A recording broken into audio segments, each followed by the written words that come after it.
Muito bem, meus amigos, vamos lá.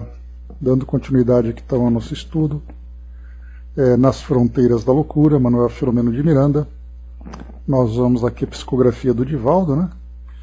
Sempre bom a gente lembrar. Nós estamos no capítulo 23, Trama na Treva, parte segunda, e depois nós vamos na sequência o capítulo 24, Os Serviços Prosseguem. Bom, nesse nosso trabalho, nós iniciamos tratando, né, do capítulo anterior, daquela excursão que aquela equipe fez, a equipe socorrista, fez naquele lugar, naquele local onde muitos espíritos se encontravam ali presos, naquela condição de muito sofrimento. E aí então aquelas equipes foram para prestar o auxílio para aqueles espíritos que demonstrassem realmente um desejo, né, sincero de receberem o atendimento, e não apenas naqueles que pediam atendimento, vamos dizer, da boca para fora. Daquele grupo todo, 18 espíritos foram então liberados e foram então levados para o posto de socorro, o principal posto de socorro, para o devido encaminhamento. Foi falado para nós aqui sobre essa questão de sintonia, que aqueles espíritos, então, naquela condição tão dolorosa, como foi colocado para nós, né,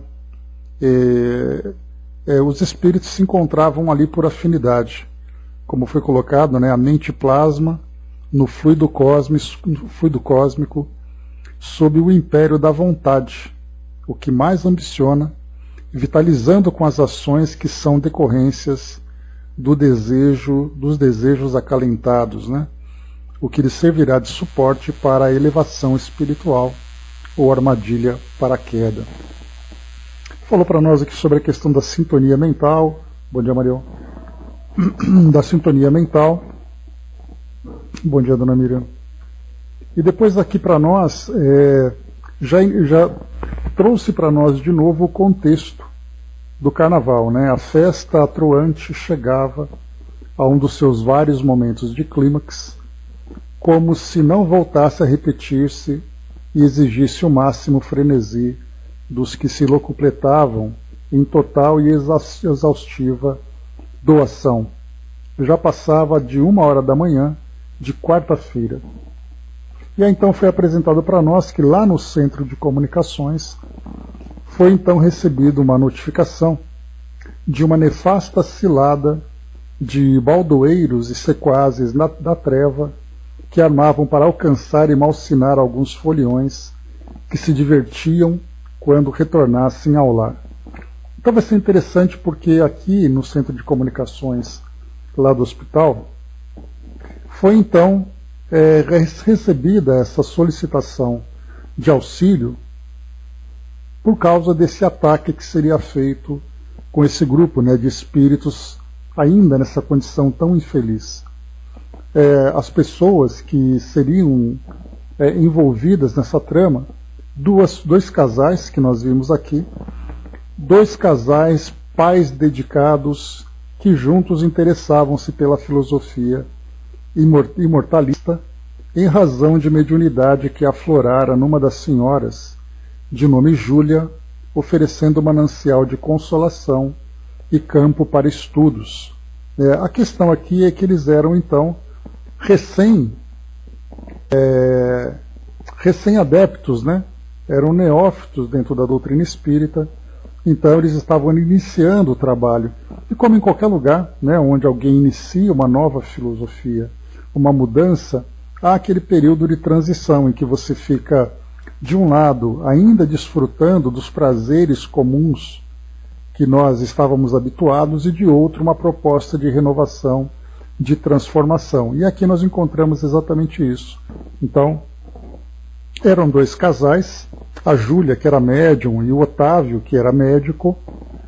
Ambos, então, ele, no caso, né, fazia atendimentos gratuitos, tanto no consultório como na sede lá do Centro Espírita. E, por outro lado, o outro casal, Marcondes e a Raulinda, O Marcondes era engenheiro e ela era assistente social, e esse casal então tinha, esse segundo casal, tinha como proposta reencarnatória, então uma ideia já trazida do plano espiritual, de chegar aqui no plano físico e elaborarem uma instituição de assistência, né, a pessoas necessitadas, pessoas carentes, né, seja espíritas ou não. Então, esse era aqui o grupo que nós estávamos então observando. Mas o principal alvo era exatamente a Júlia, que era médium, né? Então ela que era ali aquela que seria o alvo do ataque principal. Muito bem, então aqui, passando então esse trecho, foi falado um pouco para nós sobre o grande cuidado, né, o grande problema da questão da mediunidade, da sensibilidade mediúnica, da necessidade do desenvolvimento e da educação da mediunidade, e também aqui, né, das dificuldades que o médium que inicia esse processo, né, Deep, bom dia, do médium que inicia esse processo, né, no ajuste da sua sintonia, porque ora ele acaba ficando como uma opção de trabalho para os espíritos que organizam, que coordenam o trabalho no centro espírita, e por outro lado acaba ficando vulnerável à influência dos espíritos, ainda, né, dos espíritos ainda nessa condição inferior. E ele foi falado para nós aqui sobre a responsabilidade do médium, principalmente de um modo geral, que o médium, como foi colocado, geralmente é espírito endividado em si mesmo, com vasta cópia de compromissos a resgatar, quanto a desdobrar, trazendo matrizes que facultam o acoplamento das mentes perniciosas no além-túmulo que o impelem ao trabalho de autoburilamento, né? Tanto de um lado, né, quanto também o serviço de caridade, da paciência e do amor para com os mesmos, né? Então, são um trabalho múltiplo aqui, mas de qualquer forma com vertente em débitos do passado, né? Bom dia, abraço. Então, avançando um pouco mais aqui no que nós vimos, começa então, depois de tratadas dessas questões da responsabilidade do médium, do cuidado, né, da abnegação, da dedicação, enfim, foi colocado então para nós aqui já a preparação em si, o envolvimento desses espíritos. Então foi colocado o seguinte para nós, agora entrando aqui no trecho onde nós paramos no nosso último encontro. Júlia, que ainda se não firmara nos postulados e na gravidade da adoção do comportamento espírita, embora pessoa de excelentes dons morais e culturais, havia pressentido que muito na sua vida, a partir de então, iria mudar, como de fato ocorre. Quem se acostuma com a beleza das paisagens ridentes e elevadas, vencidos os obstáculos da baixada, lixiante e erma, já se não adapta aos antigos sítios onde procede. Assim, sob a indução dos que ora conspiram, como surpreender o grupo e atingi-lo, ela havia sugerido: divirtamo-nos a valer, será a nossa despedida do carnaval, já que nos encontramos no pórtico de uma vida nova, a fim de não ficarmos no futuro frustrados.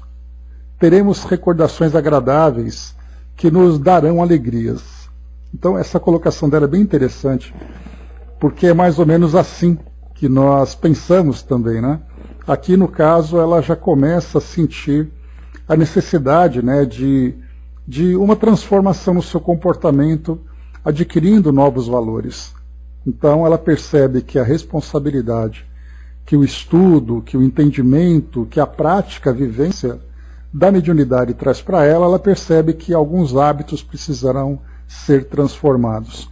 Então ela diz, já que nós estamos no pórtico de uma vida nova, quer dizer, atravessando o portal para uma vida nova, vamos aproveitar porque esse momento está chegando. Seria mais ou menos assim um raciocínio bem simplificado, a dieta. Na segunda-feira eu vou começar uma dieta, então eu vou aproveitar no fim de semana e vou ali abusar o máximo que eu puder, porque depois eu sei que vai ser assim. Então essa é a ideia que ela coloca, só que aqui, né, no campo moral.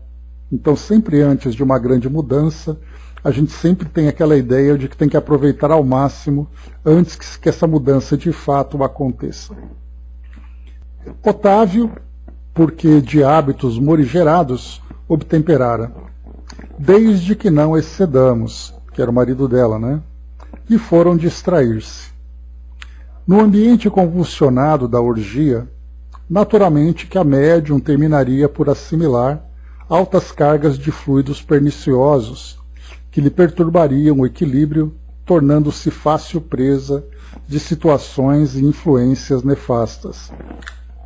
Aqui também nesse outro trecho, me fez lembrar, quando eu fiz a leitura prévia aqui para nós, mais ou menos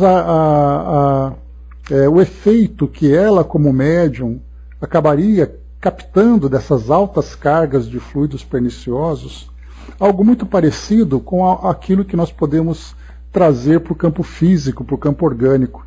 É aquela pessoa, por exemplo, que consome um tipo de alimento, um tipo de substância que provoca nela uma reação adversa. Alguém que tem uma alergia, por exemplo, a um tipo de alimento, a uma lactose, e o corpo sofre então aquela reviravolta. Aquela substância provocou naquela pessoa essa reação adversa. Aqui nesse caso nós temos uma médium que tem essa percepção, essa sensibilidade e sofre o efeito agora, só que nesse campo fluídico, nesse campo sutil que nós sempre comentamos. Então ela acabou absorvendo isso. E tantos médiums vivenciam isso também, porque nós lembramos no livro dos médiums, Kardec chama atenção, que todo médium é por princípio sensitivo.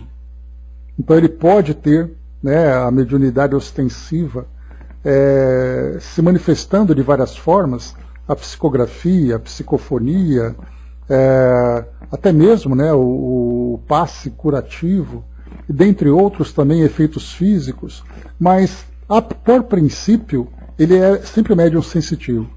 E essa sensibilidade, sendo maior ou sendo menor, vai provocar no médium determinados efeitos. O efeito vai acontecer. Há aqueles que mais sensíveis sofrem de uma forma muito mais impactante o efeito dessas cargas negativas, a ponto de, né, muitos médiums simplesmente terem que abdicarem a frequência em ambientes, num bar, por exemplo, num ambiente público. Não que ele tenha intenção, por exemplo, nesses barzinhos, onde as pessoas comemoram festas, aniversários, o fato dela estar naquele local, ela já começa a sentir o efeito, né? Não, exatamente, a sensibilidade é algo assim como se fosse, né, fazendo essa comparação, aquele algo orgânico mesmo, né? Então a gente vai encontrar, né, essa mesma sensibilidade que vai sentir em determinados tipos de locais. Então o médium vai sofrer esse efeito. Esse é o ponto que nós vamos então conhecer, compreender. Então, por princípio, então já, vamos dizer, sai de fábrica com essa sensibilidade já ativa. Pode ser maior ou pode ser menor. Depois, então, virão aquelas que são mais ostensivas, né? E continuando, então. André colocou, né, começamos a nos sentir mal, é muito estranho, porque esqueço que posso estar absorvendo, né? Então há aqueles, né, André, que realmente passam mal. Né? Me recordo de uma colega que era médium, que ela simplesmente não podia frequentar esses locais. Né? Enquanto outros, por exemplo, né, que nós já conversamos, no caso de hospitais, no caso de cemitérios, em outros ambientes, assim, onde existe uma carga fluídica bastante densa, isso acaba sendo percebido. Mas há pessoas que trazem uma sensibilidade tão aflorada que num ambiente público acaba se sentindo mal, né? Então é exatamente essa percepção que acaba tendo. Dudu colocou, né, eu não me dou bem, né, em cemitério, né? Pois é, então cada um ali tem um tipo de sensibilidade, né, mais ou menos aflorada. Bom, as entidades adversárias que conhecem as fraquezas humanas, por as possuírem também, como quase todos nós, e que dão plantão ao lado de suas vítimas, em potencial, a fim de melhor conhecer-lhes as debilidades, contavam por antecipação com esse trunfo. Bom dia, Sandra. Então aqui a gente tem que esses espíritos, então, que desejavam envolver essas pessoas, além de conhecer as suas fraquezas pelo próprio fato deles também serem espíritos imperfeitos, contavam com essa sensibilidade de Júlia para poder envolvê-la. Fomos então com uma equipe ao local onde se encontravam. Reuniam-se esses desafetos em reduto próprio, a ruína de uma casa dedicada à jogatina e ao comércio carnal, ora transformada em local de ociosos e vagabundos de ambos os lados da vida. Vamos lá, pessoal. Eram 6 espíritos de terrível catadura, que não ocultavam as disposições infelizes que os animavam. Faziam-se dirigir por cruel e indigitado ser, que vociferava contra a quem odiava. Sob o vigilante olhar do mentor, acercamo-nos sem ser percebidos, anotando alguns de seus planos e argumentos. Então aqui a reunião desses espíritos nesse local onde a vibração era exatamente ali afim, com eles próprios. Então, como a gente viu aqui o local, a ruína de uma casa dedicada à jogatina e ao comércio carnal, que agora era transformada em local de ociosos e vagabundos de ambos os lados da vida. Então, um ambiente ali ideal para espíritos, nessa condição, que se afinizavam tanto com os desencarnados ali presentes, como também com os encarnados. Naquela reunião, então, vinha a conversa. Convidei-os para ajudar-me numa empresa de que todos nos beneficiaremos. Apenas eu e mais 2 amigos presentes estamos envolvidos diretamente na questão. No entanto, ela pertence-nos a todos os injustiçados. Bravos aplaudiram os ouvintes, confirmando com gestos e situando-se em posição injustificável de vítimas, cujos algozes não foram corrigidos. É do meu desejo alcançar um casal, deixando o outro que cairá junto por conta de vocês. De acordo, anuíram todos, e ele prosseguiu. Irei utilizar-me de Júlia, que vocês conhecerão, atirando sobre ela um maníaco sexual, embriagado, para gerar confusão. Antes de inspirá-la-ei a bebida, a absorver o agradável odor do lança-perfume, para aturdi-la. Enquanto ela se entrega à libação, atuareis sobre Otávio, que relutará, cedendo aos apelos da mulher amada. O amor dessa gente é ótimo veículo para os nossos planos. Sorriu sarcástico o galhofeiro. Então ele comentava aqui que o amor que Otávio tinha por Júlia seria fácil, seria até ali uma facilidade, porque assim que Júlia se entregasse a esses excessos, o próprio Otávio, por amor a ela, também se deixaria envolver. Essa é a ideia que o espírito aqui tinha então.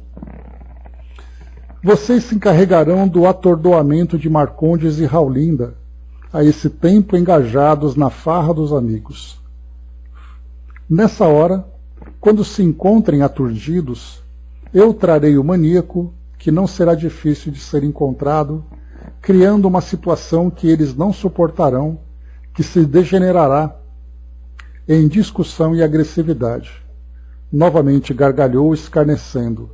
Farei que saiam precipitados e tomem o carro. Fez uma pausa de suspensão do assunto, proposital, e concluiu, frio e calculista. Com a mente desarvorada, sob a ação do ódio, tomá-lo-ei, arrojando o automóvel contra qualquer outro veículo, ou edifício, árvore ou abismo, o que me parecer melhor. Então os teremos. Perfeito, ideal, bradaram os comparsas, eufóricos, selvagens.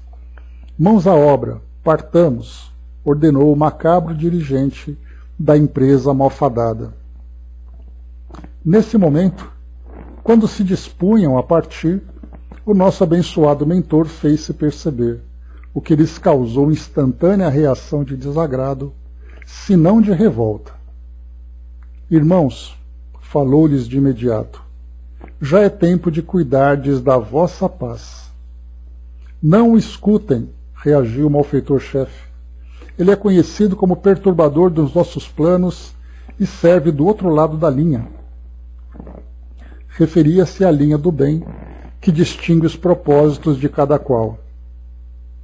Não desejo interferir nos vossos planos, que vos pertencem. Ocorre que só o momento de encontrardes a vossa paz.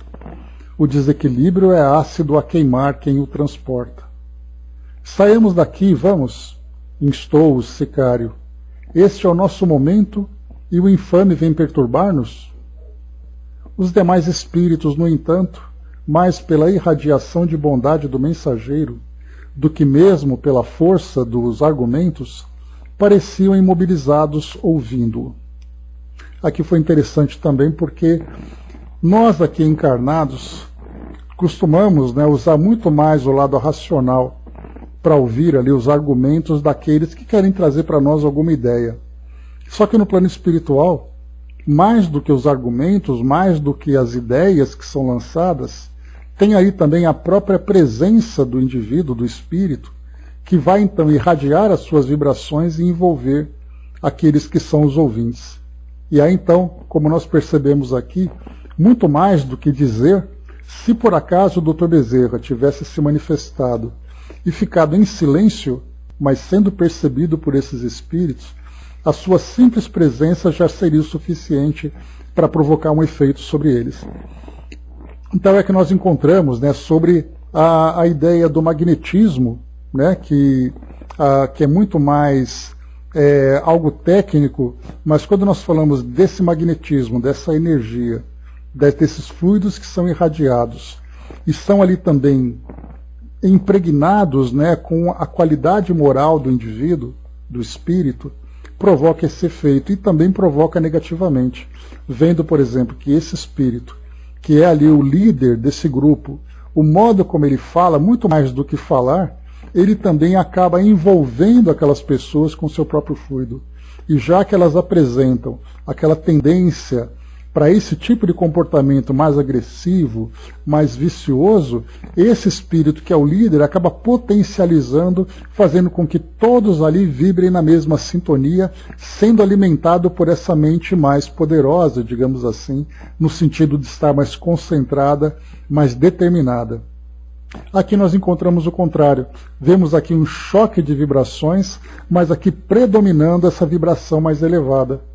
Por isso, então, como nós vimos aqui, os demais espíritos, no entanto, mais pela irradiação de bondade do mensageiro, do que mesmo pela força dos argumentos, pareciam imobilizados ouvindo-o. E aqui mesmo, entre nós encarnados, não raras vezes, nós já tivemos, para quem já teve essa experiência sabe como é, no momento em que nós estamos diante de alguém que mostra realmente para nós uma elevação moral, uma autoridade moral. Isso era muito comum, por exemplo, quando nós víamos aqueles documentários sobre o Chico, das visitas das pessoas em Uberaba. O fato do Chico estar num ambiente, quando as pessoas entravam, elas rapidamente eram envolvidas naquela vibração, muitas delas choravam somente de ver o Chico, outras, quando se aproximavam, caíam de joelhos e beijavam as mãos dele, e não conseguiam falar nada, simplesmente ficavam em silêncio diante dele. Exatamente porque é essa autoridade moral que ele representava, e não apenas por isso, mas pelo próprio envolvimento dos fluidos que ele emanava em torno daquele ambiente. E assim acontece com vários outros tipos de personalidades que vão aí se mostrando que quando as pessoas chegam perto acaba sendo dessa mesma forma. Pois é, a mesma coisa, o Mami? Então é essa parte bem interessante que foi colocada para nós, muito mais pela irradiação de bondade do que pelos argumentos. E segue aqui o Dr. Bezerra. Examinai, tendes sofrido muito até hoje, sem qualquer resultado. Assim ocorre porque o desejais. Revoltai-vos contra quem vos magoou e repetis o mesmo erro deles, que se rebelarão e voltarão à cobrança. Até quando? Só o amor ao próximo, como a vós mesmos, solucionará a dificuldade. Tende amor a vós mesmos. Pensando em vosso progresso, na libertação do mal que teima por dominar-vos, e superada essa fase, o amor se dilatará na direção do vosso próximo. Não amanhã, porém agora, nesse momento. Jesus espera por nós, amoroso, sem qualquer exigência. O vingador agressivo baldoava inutilmente. O mentor, com a doçura e energia nos quais o amor e a compaixão se exteriorizavam, insistiu. Veneno com veneno mata mais. Só o antídoto da vingança, que é o perdão, liberta a vítima e felicita o cobrador. Aproveitai, estamos convosco. Vinde a paz. Amigos nossos estão às vossas ordens. Bom dia, soldado. Seguíramos para aquele local com um grupo de cooperadores do trabalho, entre os quais se encontrava eminente sacerdote que morgeara naquela cidade e ficara conhecido pela sua bondade e sabedoria. Atendendo ao convite mental do instrutor, o abençoado religioso aproximou-se e distendeu as mãos aos atônitos sofredores que os contemplavam sem saber que dizer ou fazer. Aqui interessante também de ver, né, que esse sacerdote, no caso, era um adepto, né, aqui no caso, né, da religião católica, que é o que dá a entender para nós, né, e na verdade, né, o nome dele é Frei Arnaldo, então era católico, mas no plano espiritual continuava atuando. E é bastante interessante, né, a diversidade que nós encontramos de crenças no plano espiritual. E essas crenças que nós observamos são aquelas que nós cultivamos desde aqui, do mundo físico, né, sendo ali dando continuidade no plano espiritual, embora passando por transformações. Porque no plano espiritual nós vemos a fé na sua mais pura essência, sem a contaminação, né, dos valores que nós aqui ainda cultivamos no mundo físico, distorcendo inclusive, né, o seu real valor. Então, no caso aqui era um frei desencarnado que continuava trabalhando ali, pelo que nós vemos, né, intensamente no plano espiritual, mas ainda mantendo, né, a base da sua fé. Então, e mais interessante também, o fato dele ser conhecido, como foi colocado aqui, de ter conquistado ali, né, muitos admiradores, né, e daqueles que seguiam também o seu exemplo de fé. Quando então ele foi reconhecido por esses espíritos, a sua própria presença também já trouxe para eles, né, já apresentou para eles aquela autoridade moral. No silêncio espontâneo que se fez, ouvimos o antes odiento obsessor exclamar: Frei Arnaldo! E subitamente dominado pelo eclodir de emoções duramente represadas, tombou de joelhos a suplicar: confessai-me que sou um desventurado, a fim de que possa alcançar o perdão de Deus e consiga rever minha mãe.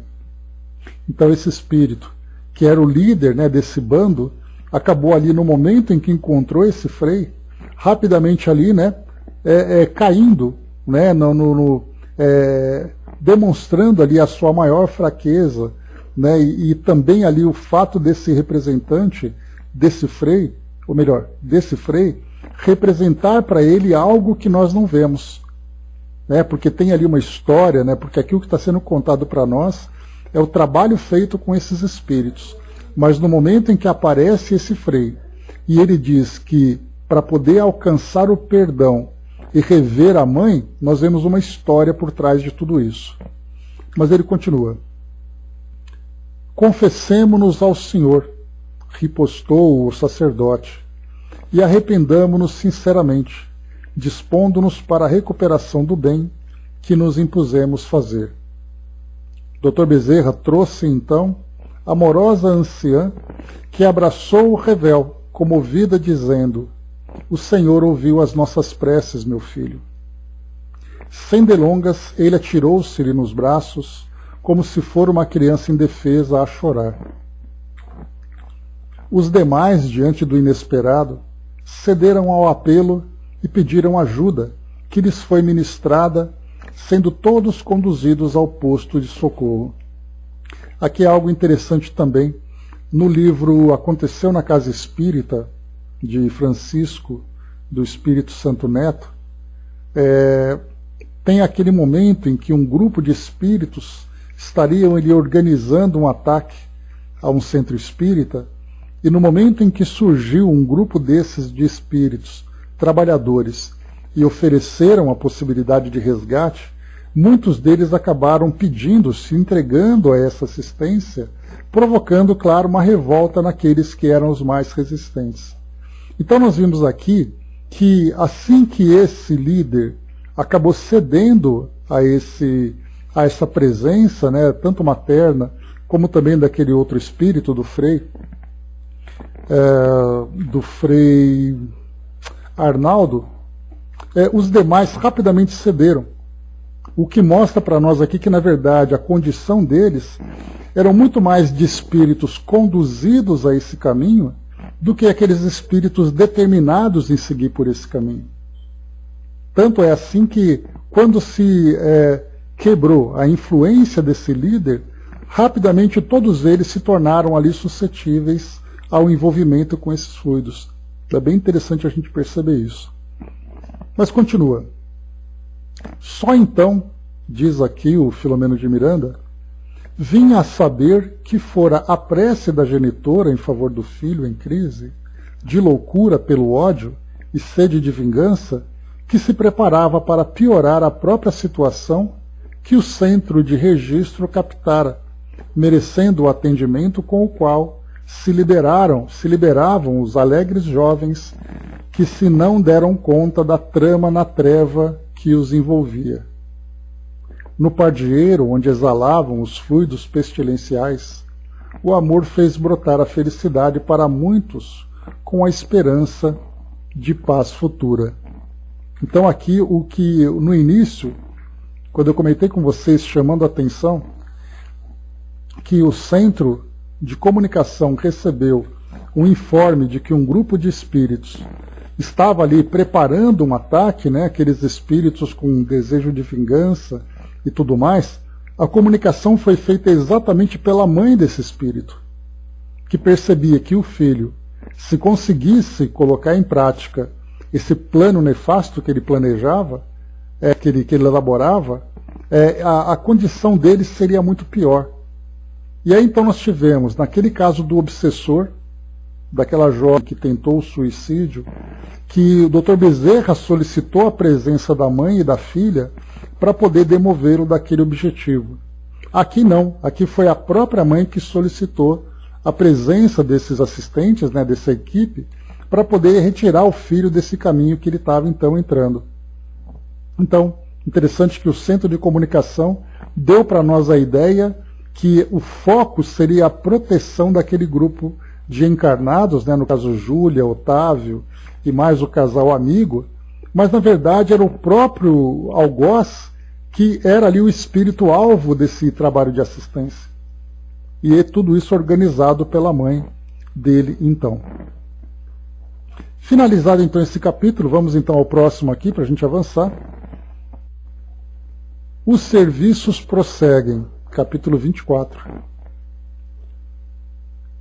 Terminado então todo esse trabalho, o espírito então, a gente já claro, né, vai sempre ali extrapolar aqui a nossa imaginação, né, vendo ali aquele espírito que era o líder do grupo e mais todos os espíritos que também ali solicitaram auxílio, todos eles então sendo conduzidos, sendo levados àquele posto de socorro, onde eles seriam ali acompanhados e depois conduzidos, cada um para o seu destino, para receberem assistência e depois, né, começarem a fazer o novo planejamento.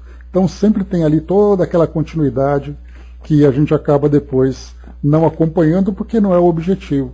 Assim como também nós não conhecemos qual era exatamente ali o motivo que o espírito tinha para atacar Júlia e Otávio, né? Não sabíamos por que isso tudo, porque era um desejo de vingança que ele desejava, né, satisfazer. Por que esse desejo? Também não conhecemos, e daí então a gente vê passagens rápidas de situações variadas, né, que nós vamos encontrando aqui nesse nosso livro. Vamos lá. Os atendimentos continuavam ininterruptos. Desencarnados solicitavam apoio e socorro para familiares que se deixavam arrastar pelas extravagâncias dos momentos fugazes. Outros eram recolhidos para transferência posterior de plano de ação.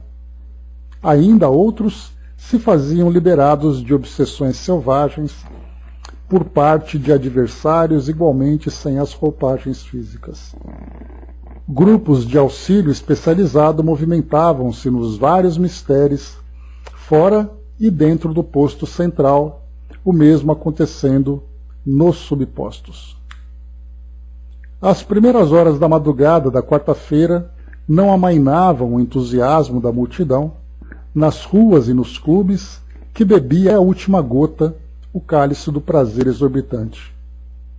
O mentor permaneceu no acampamento central, coordenando os serviços e detalhando a remoção dos pacientes à medida que as circunstâncias o permitissem.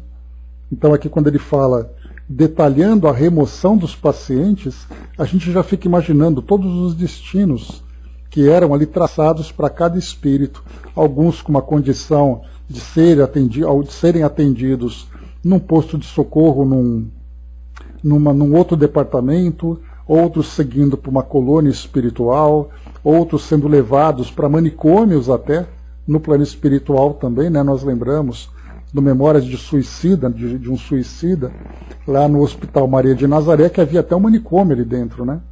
Para poder acolher aqueles espíritos num grau de desequilíbrio mais profundo. Então ali cada um ali para o seu próprio destino.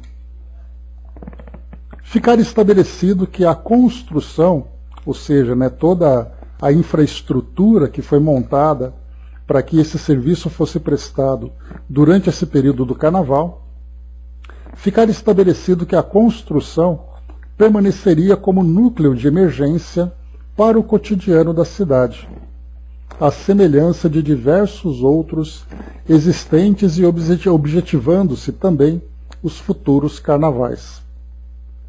As tarefas receberiam tratamento específico e companheiros diversos ali estagiariam nos serviços a que se entregavam na face da terra. Então ali seria não apenas um posto de socorro, mas também aí um local onde espíritos que iniciavam esse trabalho.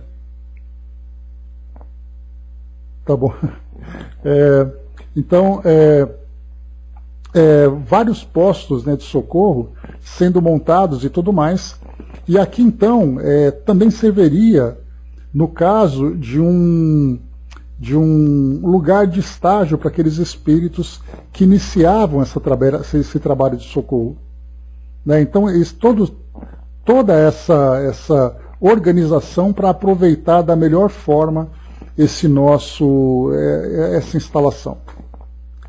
Funcionaria igualmente para tratamento, para treinamento de candidatos novos no labor do socorro espiritual, bem assim na condição de hospital para recém-desencarnados. Sucede que o Ministério do Bem não tem limites, e a ação do amor através da caridade é incessante. Cansaço, adiamento, dificuldades para a atividade generosa constituem recurso de apoio à indolência ou à indiferença fraternal quando defrontamos a dor. Continuava muito densa a psicosfera em torno da cidade, particularmente nas áreas de maior agitação, quando o dia triunfou em sol dourado. Pequenos grupos retornavam aos lares, um tanto desconcertados pela hora avançada, e a cidade parecia refazer-se da exaustão. O benfeitor reuniu os cooperadores mais próximos no centro de comunicações, a fim de formular os agradecimentos ao Pai Criador e a Jesus, em face da etapa que ficava concluída na sua primeira parte. Quando ele fala primeira parte, né, então ali era o trabalho emergencial que era organizado, e depois as próximas etapas seria exatamente a continuidade desse trabalho de assistência para todos esses espíritos resgatados. Os que se encontravam em serviços nas demais dependências participariam da oração coletiva através de aparelhos instalados adredemente nos diversos módulos, bem como sincronizados com os subpostos. Esse tipo de trabalho de preces que foi feito, a gente via muito em nosso lar, naquele momento em que havia aquela prece coletiva, em que havia aqueles que participavam naquele auditório onde a prece acontecia, enquanto que havia então essa transmissão para todos os demais departamentos, onde toda a colônia participava, né, quando o coordenador geral, o governador geral fazia ali aquele momento de harmonização, né, e de conexão com as esferas mais elevadas. Então aqui nesse caso, em proporção menor, dentro desse posto de socorro, faziam então esse mesmo tipo de trabalho. A Mami colocou: na misericórdia de Deus sempre nos alcança apesar de resistirmos. É só uma questão de tempo, né? Tudo no seu tempo. Havia em todos uma sensação de paz e júbilo espontâneo que transparecia em cada semblante. Dr. Bezerra assomou à frente do grupo e, sem maior delonga, usou a palavra. Caros irmãos, o Senhor esteja convosco. Com a normalidade que retorna à cidade, encerramos os compromissos de emergência nesse posto de socorros. Os 4 dias de atendimentos especiais ensejaram-nos valiosas experiências de que não nos olvidaremos pelas lições salutares que pudemos recolher. Vivemos o dever fraternal ao lado do próximo em sofrimento, sem que escogitássemos em demasia dos motivos e razões da aflição que os assaltaram, candidatamo-nos ao socorro, e as oportunidades não nos faltaram, como não nos serão escassas se estivermos vigilantes e dispostos ao seu atendimento. Ao trabalhador cuidadoso nunca falta o que fazer. Antes de continuar aqui a fala do Dr. Bezerra, vale algo muito interessante. Esses trabalhadores se colocaram à disposição para assistir, para ajudar todos aqueles espíritos que estavam chegando ou sendo conduzidos ali, ou espontaneamente, ou sendo conduzidos de alguma forma.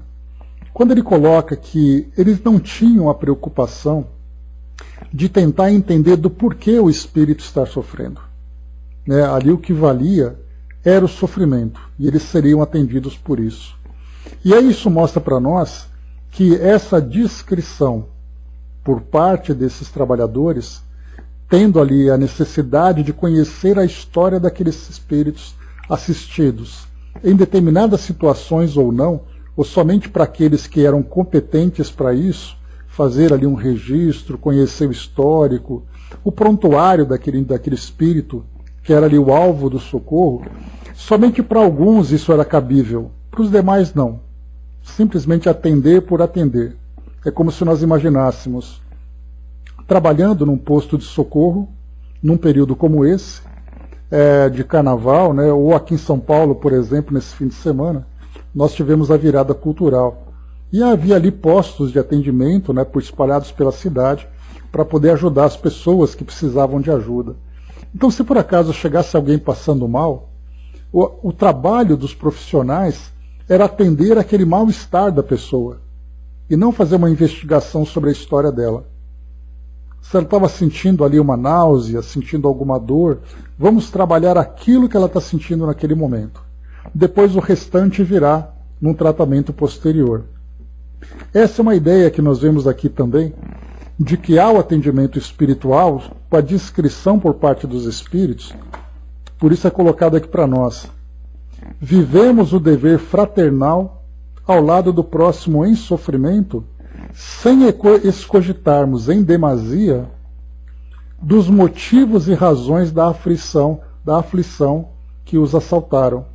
E aí então isso traz para nós uma visão sobre a extensa escala de trabalho que existe no plano espiritual, em que há aquele atendimento emergencial, depois esses espíritos serão encaminhados para outros postos onde ali sim teremos outros colaboradores, outros trabalhadores que farão então esse trabalho mais minucioso. Então o trabalho de emergência é para atender à emergência em si. Depois, se é uma necessidade de fazer um tratamento a longo prazo, poderíamos colocar, entre aspas, um trabalho ou de internação ou um trabalho ambulatorial. Mas o trabalho de emergência era aquele que era feito de imediato e exatamente com grande discrição. Exatamente, Miriam. Então é muito bacana a gente ver toda essa estrutura sendo organizada e vendo ali a forma e o preparo que cada espírito precisa ter. E continua. É certo que nos poderíamos ter empenhado mais. No entanto, fizemos o que nos foi possível e damos conta ao Senhor da nossa escassa colheita de resultados, confiando na sua misericórdia e amor. As deficiências pertencem-nos e os resultados bons decorrem das suas mercês, que nos não faltaram. Por tudo, louvamo-lo e agradecemos. Somos gratos aos companheiros que se empenharam na ação do bem, sem exigências nem imposições, aprendendo com o trabalhador infatigável a jamais, trabalhador infatigável aqui, uma referência a Jesus, a jamais recuar ante o dever, por mais necessário esforço, até o sacrifício, quando for o caso. As horas passaram em festa de fraternidade, sempre breves quando amamos e longas quando nos deixamos afligir pelo desespero. Raia dia novo e compromissos interrompidos momentaneamente ou programados para o futuro aguardam por todos nós. Jamais receemos ou estagiemos na indagação ociosa ou na justificativa desnecessária. Aqui também tem muita coisa para falar para nós, né? Receemos ou estagiemos na indagação ociosa ou na justificativa desnecessária, que são dois sólidos obstáculos que sempre prejudicarão aqueles que se colocam à disposição para o trabalho. E ele segue. Há muito por fazer em favor do próximo, quanto de nós próprios que devemos realizar. Quem adia o momento de ação libertadora, mais se algema à desdita, retardando, sem motivo, a própria libertação, e essa somente chega quando o homem se ilumina interiormente com a verdade, adicionando os recursos do amor a benefício do próximo. O nosso ontem é largo, demora-se assinalado por escombros e sombras que aguardam remoção. O amanhã, porém, é infinita concessão de esperança para a felicidade. Hoje, todavia, é o divisor do tempo, o momento decisivo, o convite imediato à ação que não pode esperar. Não o posterguemos, a fim de não perdermos o veículo da oportunidade correta, alongando penas e aumentando responsabilidades. Houve uma pausa oportuna, após a qual deu curso às considerações. Quem conhece Jesus não tem como excusar-se, e quem o identifica, sobremaneira pela visão da doutrina espírita, já não lhe pode resistir ao chamado para a transformação de si mesmo e do mundo em que vive, tendo-se em vista as provações excruciadoras que visitam a humanidade. Nós conhecemos as duas realidades da vida, honrados pela luz do discernimento que a fé raciocinada e experimental nos concede. Aqui, quando ele fala fé raciocinada, é o estudo e experimental, o contato com o mundo espiritual de uma forma prática, né? Cabe-nos não defraudar, sob pretexto algum, o compromisso abraçado que é servir. Servir mais, servir sempre, sob a égide do Cristo. Pairava no ar uma suave e doce melodia, soprada por seres felizes que partilhavam à distância aqueles momentos ditosos. Todos concentrávamos os olhos no benfeitor, que se transfigurou diante de nós. Com voz comovida e penetrante, não orou, então orou. Senhor da vida, nós que sempre te pedimos, fazemos uma pausa para oferecer-te o nosso reconhecimento. Não obstante todas as concessões com que nos enriqueces, apresentamo-nos solicitando na carência que preferimos, quando somente deveríamos louvar-te e agradecer-te. Fazemo-lo agora com emoção, por tudo de mal que nos poderia haver sucedido e não ocorreu, pelos insucessos que experimentaríamos e não tivemos lugar, pelas dores lenidas e socorros prestados, pelas oportunidades não perdidas e pelas tentativas acertadas, pela sintonia mantida com os teus mensageiros e as instruções recebidas, pelo desejo de servir-te em teu nome e a ação que foi conjugada, pela união de esforços de tantos que te amam e se entregam à vivência da tua mensagem. Porque nos chamaste na desolação em que nos debatíamos, a fim de te encontrarmos na pessoa do nosso irmão, quando então nos encontramos, somos-te reconhecidos. Considerando o que ainda há por fazer e como necessitamos realizá-los, agradecemos desde já por nos colocares na linha de ação. E por aqueles que ainda não sabem ou não querem agradecer, muito obrigado por nos facultares conviver com eles e conquistá-los para teu amor. Senhor, louvado sejas. Lentamente o amigo retornou à sua feição habitual, enquanto suaves energias pairavam no ar, penetrando-nos docemente. Os cooperadores aproximaram-se, expressaram os seus sentimentos à nobre entidade, por sua vez agradecendo haverem participado daqueles dias de realização enobrecedora, logo retornando aos compromissos que não cessaram por completo. Ficamos apenas poucos auxiliares que o acompanháramos em alguns dos atendimentos especiais. Façamos uma visita às enfermarias, propôs dinâmico e incansável, antes que novos deveres nos chamem a outras liças. Revimos Hermance, que se encontrava em sono reparador, acolitada pela avó Melide, tanto quanto Fábio e o colega em repouso refazente, sob a assistência vigilante de Dona Ruth, que informou sobre a família em adaptação após o golpe que a alcançou.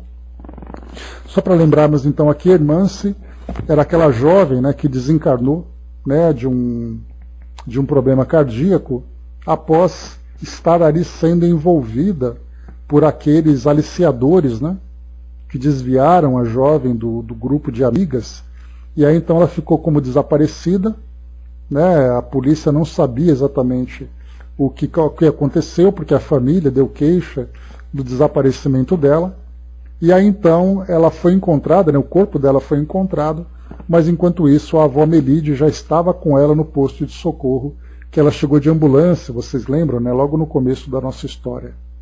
Fábio e o colega são dois daqueles jovens, daquele grupo de 5, que acabaram depois, né, os jovens todos, desencarnando naquele acidente de carro, por causa do uso de substâncias, imprudência e tudo mais, né? Então Fábio e o colega ficaram ali, mantidos no posto de socorro, em estado passando pela sonoterapia, né, para poder diminuir um pouco do impacto da revolta e das vibrações da família, enquanto aqueles outros 3 jovens que faziam parte do grupo foram rapidamente atraídos pelas próprias famílias lá durante o velório, aquele tumulto todo, né, porque eles estavam naquela mesma sintonia e não estavam em condições de permanecerem ali no posto de socorro. Então eles próprios se atraíram para aquele local. Então ele naquele momento na enfermaria, Hermance, o Fábio e o colega. E aqui no caso a dona Melide e a dona Ruth, as duas avós aqui muito atentas, né, aos netos. Ouvindo ligeiras explicações da senhora Melide em torno da dor selvagem que se abatera sobre os pais de Hermance, esta perguntou sobre a possibilidade de propiciar-lhes uma visita à enferma por alguns segundos que fossem, de modo a serenarem-se. Aqui então, antes de continuar, os pais de Hermance, pelo fato de não terem notícias dela, acabaram sendo tomados por uma profunda revolta. E isso acabava, de certa forma, também afetando a jovem que se encontrava desencarnada. A dona Melide propôs então que os pais, em desdobramento, pudessem então ter um contato com ela. Então essa foi a ideia que ela trouxe, se seria possível fazer com que os pais, ou pelo menos a mãe, tivesse a oportunidade de, em desdobramento, estar em contato com ela. Aduziu que a mãezinha, de alma estiolada, agasalhava a ideia da morte, ou seja, a mãe de Hermance já pensava no suicídio. Num desejo de estar com a filha, que parecia tanto depender do seu carinho. O amigo, todavia, obtemperou. Compreendemos o carinho da devotada irmã Melide. No entanto, Hermance não pode, nessa situação, ser perturbada por qualquer ruído, necessitando desse repouso profundo. A visita dos pais perturbá-la-ia muito em razão da zoada mental de que se encontram acometidos no aturdimento e desespero, terminando por alcançar a jovem através de perigosos dardos de desconforto e saudade. Tomaremos, no entanto, as providências para que técnicos de comunicação propiciem-lhes sonhar com a senhora, já experiente nesses mistérios, mediante o que os acalmará. Após alguns segundos, concluiu. Somente lhe recordamos que os filhos, por mais amados, não são propriedade nossa, pertencendo antes a Deus. A veneranda avó sorriu e compreendeu, respondendo jubilosa: tentarei não esquecer, buscando preservar os cuidados que a situação requer. Pensava na zoada mental que disparara dardos, quando o benfeitor elucidou-me. Então aqui o atento Filomeno de Miranda ficou imaginando sobre esses dardos mentais, né, sobre essas cargas negativas que a família, nesse caso aqui, a mãe e o pai, lançariam sobre a jovem Hermance, já num estado de extrema sensibilidade pela desencarnação súbita que ela sofreu, que inclusive fazia parte da sua história, né? Em nossa área de ação, o silêncio não é a decorrência da cessação da voz, a parada dos ruídos que ferem o tímpano, como ocorre na Terra. Sendo o pensamento o agente, é natural que, em descontrole, produza tal descarga magnética, especialmente em casos dessa desordem, que repercutiriam na enfermaria como explosão de granadas, gritos, exclamações, o que, em verdade, está acontecendo no campo vibratório dos familiares, embora sem ressonância na área física.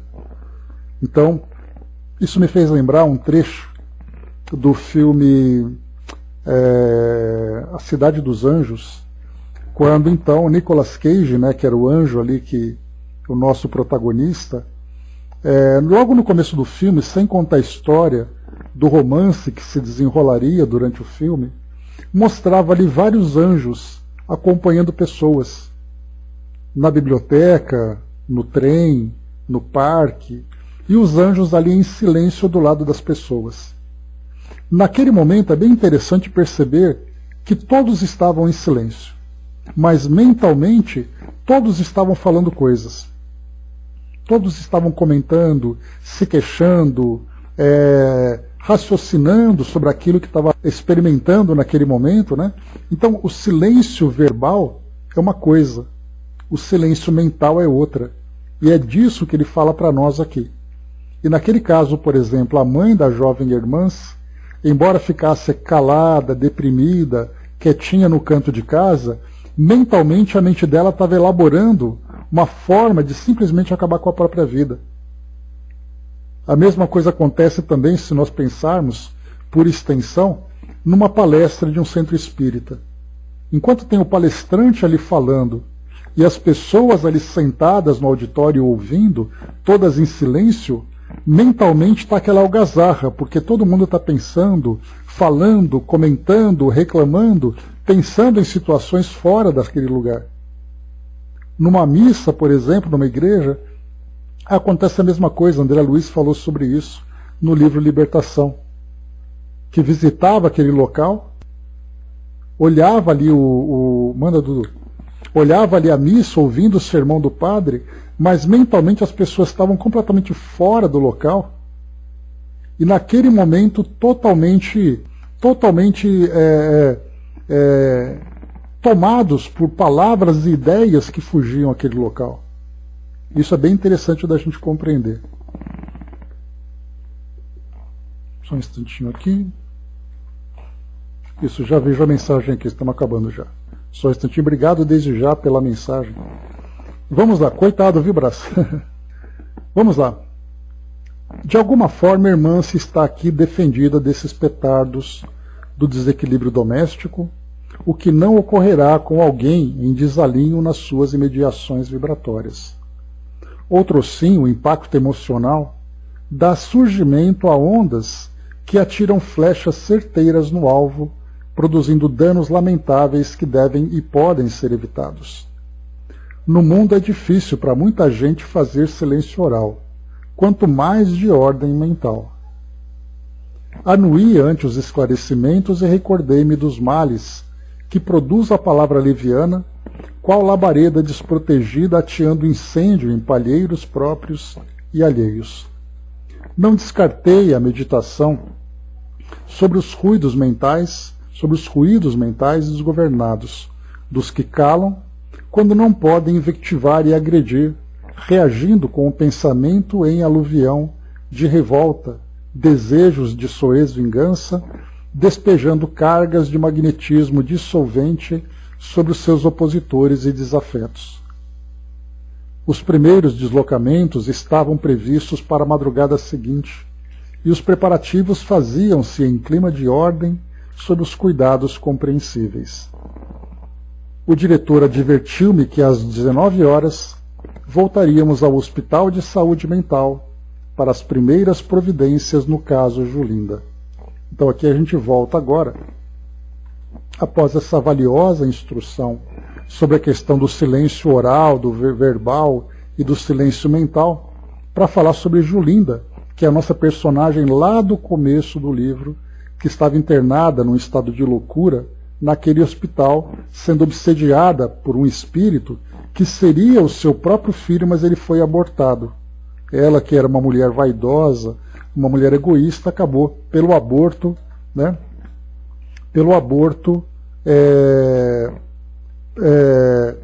Impedindo o nascimento daquele espírito que com ela ali teria um vínculo. A gente vai voltar para essa história lá do começo. Enquanto isso, nosso amigo Rubens e Antônia, trazendo para nós aqui os seus comunicados, muito obrigado pela participação. Então aqui diz para nós: no túmulo enterrado eu me escondo, e a terra envolvida eu gero folhas e flores. Deitado em meu leito fúnebre, ouço os passarinhos, e ela, no canto que vem de lá, eu escuto ele também. O Deus que criou a vida na terra, criou eu e ela. Da terra que me escondeu aqui sozinho, onde me colocaram um dia, e fiquei, e aqui estou. A minha pousada, a minha cama onde vim descansar. Minha eterna cama, meu leito, meu chão eterno. Me chamam, mas eu não quero ir. Vou ficando. Sou a carne onde quis ficar, e não vou sair. Peço perdão a quem me chama, mas preciso desse lugar junto dela, pois ela está junto de mim. Me chamo Rubens, e ela Antônia, estou bem. Obrigado pela comunicação, meu amigo. Obrigado pela sua participação. E aqui então o nosso amigo Rubens conta a sua história, né, de continuar ligado ali ainda ao seu leito, né, o seu ambiente físico, onde se despediu do mundo material, sem conseguir se desprender das lembranças, né, dos sentimentos que o envolvem ali com Antônia. Então a gente espera que, né, o amor do nosso Mestre Jesus toque seu coração, né, e também o coração da nossa amiga. Já vou falar, Dudu, não esqueci não. Então toque também o coração da nossa amiga, né, para que vocês fiquem bem. A gente espera muito isso por vocês. Bom, então é isso, meus amigos. Encerrando aqui o nosso trabalho de hoje, finalizamos aqui o capítulo número 24. O próximo